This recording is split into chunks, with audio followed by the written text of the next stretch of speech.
Billy was right. The town was being overrun by gremlins. The police switchboard lit up as more and more people called in. This is Mrs. Deagle.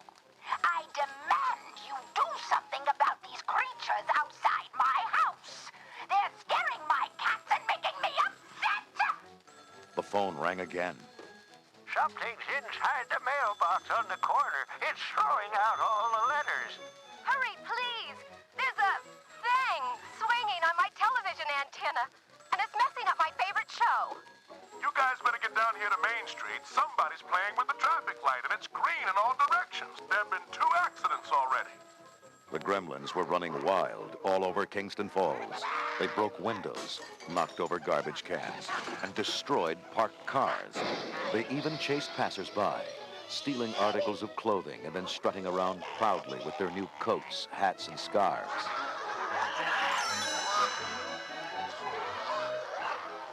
Gremlins broke into the local radio station and smashed all the records. Then they started singing into the announcer's microphone. Soon, radios were playing their creepy songs all over town. Not far away, Mr. Futterman was relaxing at home when he heard his snowplow start up outside. What's going on? Martha, look! My plow is driving by itself. Oh, wait, it's coming this way. Run! The plow crashed right through the Futterman's living room. Thanks to you-know-who. The gremlins didn't like people. They didn't like the town. In fact, the only thing they did like was making trouble. Down the block, gremlins were knocking over snowmen, breaking windows and yanking up shrubs. Billy's friend Pete watched them carry stuff out of a garage and scatter it in the street. Then they climbed onto Pete's roof. Pete leaned out his upstairs window, aimed his slingshot, and fired.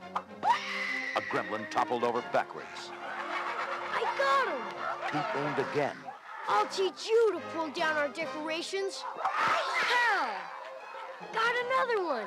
This one zinged off the roof, fell into a trash can, and rolled down the street. Pete loaded again. Wow, this is more fun than an arcade.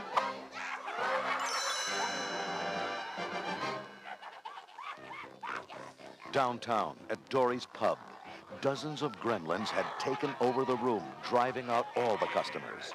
The only person left was Kate, Billy's girlfriend. The gremlins had trapped her inside so she could serve them. They screeched at her for food and drink and threw things at her when she didn't move fast enough. Kate ducked a handful of peanuts. Hold on, I'm working as fast as I can. Ow! What do you want? Stop it! I can't do everything at once. The pub was swarming with noisy, bad-tempered gremlins. Some pulled down pictures and knocked over glasses. Others played cards and pinball. 2 arm wrestled in a corner, while several more tried to play pool.